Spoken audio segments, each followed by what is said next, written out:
एक लड़का देखता है कि सड़क किनारे एक भिखारी ने 7 दिनों से कुछ नहीं खाया है। उसका दिल पसीज गया और उसने इकट्ठा की हुई बोतलें भिखारी को दे दी। किसे पता था कि भिखारी ने बोतलें अपने बैग में रखकर कुछ बार हिलाई और अचानक वे सैकड़ों हो गई। लड़का ये देखकर दंग रह गया। भिखारी को लगा कि वो एक अच्छा इंसान है, इसलिए उसने लड़के को एक मौका देने की बात कही। ये दिव्य प्राचीन खजाना ज्ञानकुन बैग है, इसके अनंत उपयोग हैं। तुम इसका इस्तेमाल बहुत ही संभल कर और सोच समझ कर करना। इतना कहकर भिखारी वहाँ से गायब हो गया। लड़का ये जांचना चाहता था कि ये खजाना असली है या नकली, इसलिए उसने अपनी माँ की चूड़ी से इसे आजमाया। चूड़ी तुरंत 2 में बदल गई, 1 से 2 हो गई।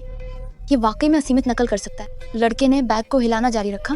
देखते ही देखते वहाँ दर्जनों और चूड़ियाँ आ गई। जब लड़का चूड़ियाँ बेचने जा रहा था तभी रास्ते में उसकी टक्कर एक खूबसूरत लड़की से हो गई और उसका पैर उसकी ड्रेस पर पड़ गया। वो लड़के से हर्जाना मांगने लगी, नहीं तो वो उस पर केस कर देगी। लड़के को कर्ज चुकाने के लिए एक चूड़ी देनी पड़ी और कहा कि इसकी कीमत कम से कम 10,000 रुपये है। लेकिन लड़की को लगा कि उसके पूरे बैग में यही भरा है, तो ये पक्का सड़क किनारे का सस्ता सामान होगा। तुम्हें यकीन नहीं है ना?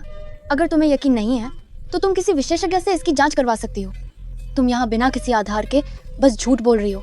मैं तुम पर मानहानि का केस करूंगा। अगर मैंने ये साबित कर दिया कि ये चीज असली है तो मैं इंटरनेट पर मौजूद अपने 20 लाख प्रशंसकों के सामने नौकरानी बनने का वादा करती हूँ। लड़की एक खजाना विशेषज्ञ को बुला लाई। चूड़ी को देखते ही विशेषज्ञ की आंखें चमक उठी। ये सुनकर कि उसके पास ऐसी दर्जनों चूड़ियां हैं, उसने तुरंत वहाँ का पता पूछा और जल्दी से मौके पर पहुंच गया। उसे देखने के बाद वो उसकी तारीफ करते नहीं थका। ये नक्काशी, ये कारीगरी, ये तो वाकई में एकदम बेहतरीन है। भाई तुम बस अपनी कीमत बताओ, मुझे ये सारी चूड़ियां चाहिए। आखिरकार उनके बीच सौदा तय हो गया। लड़के ने हर चूड़ी विशेषज्ञ को 20,000 रुपये में बेच दी। जाने से पहले विशेषज्ञ ने लड़के को एक चीजन दाहुई में आमंत्रित किया और बताया कि वहाँ प्रभावशाली सूजिया भी आएगी, क्योंकि सूजिया लाओयेत जी गंभीर रूप से बीमार हैं और केवल 7 स्टार लैंप ही उनकी जान बचा सकता है। लड़के को लगा कि ये एक अच्छा अवसर है, इसीलिए वो उस लड़की को भी अपने साथ ले गया। उससे उम्मीद नहीं थी कि वहाँ अमीर घराने का लड़का और उसकी पूर्व प्रेमिका भी आए होंगे। लड़के की साधारण हालत देखकर वे उसके पास आए और गार्ड से उसे बाहर निकालने को कहने लगे। तभी सूजिया दाशियां उजिए वहाँ पहुँच गई और सब कुछ शांत हो गया। बड़ी मालकिन ने सीधे तौर पर कहा कि जो कोई भी उनके लिए 7 स्टार लैंप लाएगा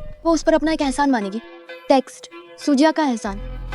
अगर किसी को सूजिया की मदद मिल जाए तो जिनलिंग में, यहाँ तक कि पूरे जियांगचन में उसकी तो किस्मत ही चमक जाएगी।